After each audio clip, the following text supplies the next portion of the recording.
Good afternoon, ladies and gentlemen, and welcome to Biblical Prophecy Real Talk, an outgrowth of Middle Mission.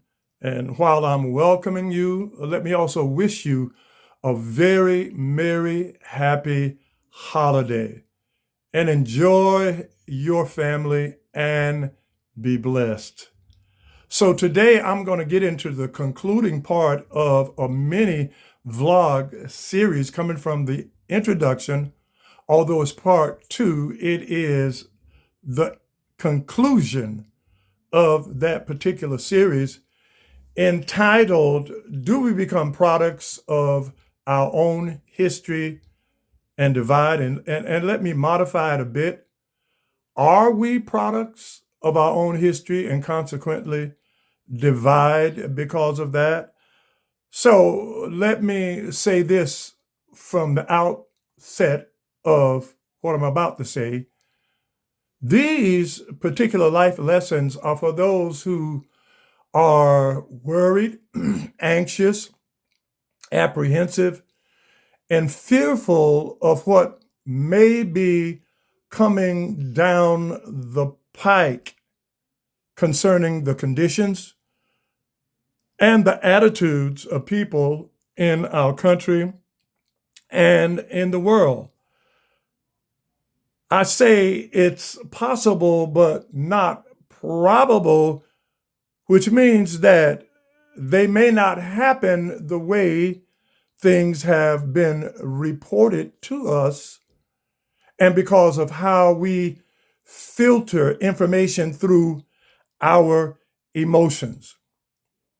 But where we are in terms of wars and rumors of wars, false prophets, and false prophecies that find their way in conspiracy theories, and the rise of dictatorship has everything to do with foreseen prophetic times that we live in, and I emphasize foreseen in the past. So let me put it in perspective.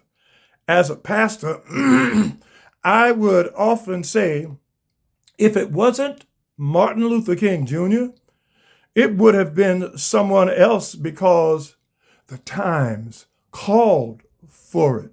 What it means is this: it's not people or history that dictates the time.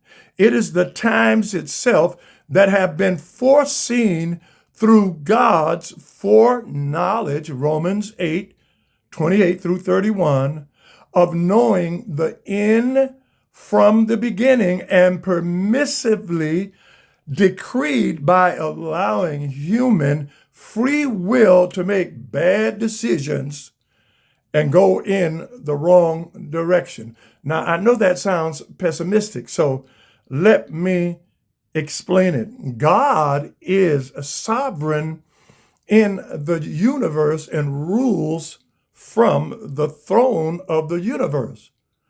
But God has limited his authority on the earth to build his kingdom through people who love him through free will. God does not force us to live for him, nor does God force us into heaven. And I think that's obvious. Then it would not be of our free will or out of love for God, which would negate the premise of how God builds his kingdom. Therefore, God does not meddle in the affairs of people on the earth unless they yield to his revealed will and invite him into their circumstances. 2 Chronicles 7:14, if my people who are called by my name shall humble themselves and pray, seek my face, turn from their wicked ways, then will I hear from heaven, forgive their sin, and I will heal their land. We are in prophetic times, beloved, meaning they are unprecedented. We haven't seen these kinds of times before. The times are predictable according to predictive prophecy, but who, what, when, where, and how is very unpredictable. So we can't identify these times with any person, with any movement, with any organization that we see. So let's hear the conclusion of the matter.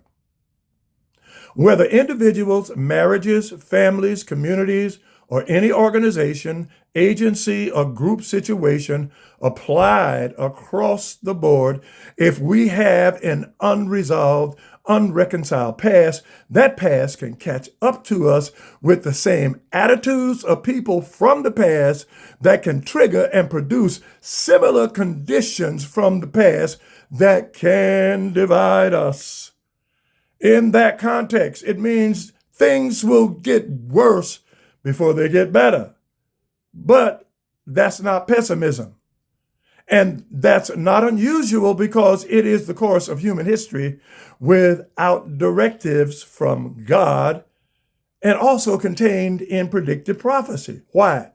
God uses the bad times to expose evil people and to open the eyes of good people to discern the difference between good and evil, because it's not measured by our five senses, but measured by character, the words that come out of their mouths, and patterns of corrupt behavior that lead to chaos and confusion in society. Now hear this.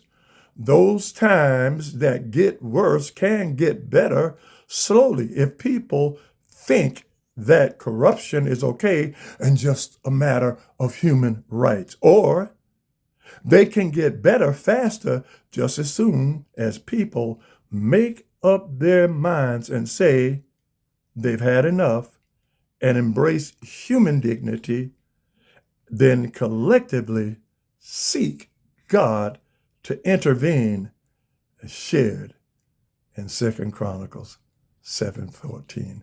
God bless you. Have a great holiday.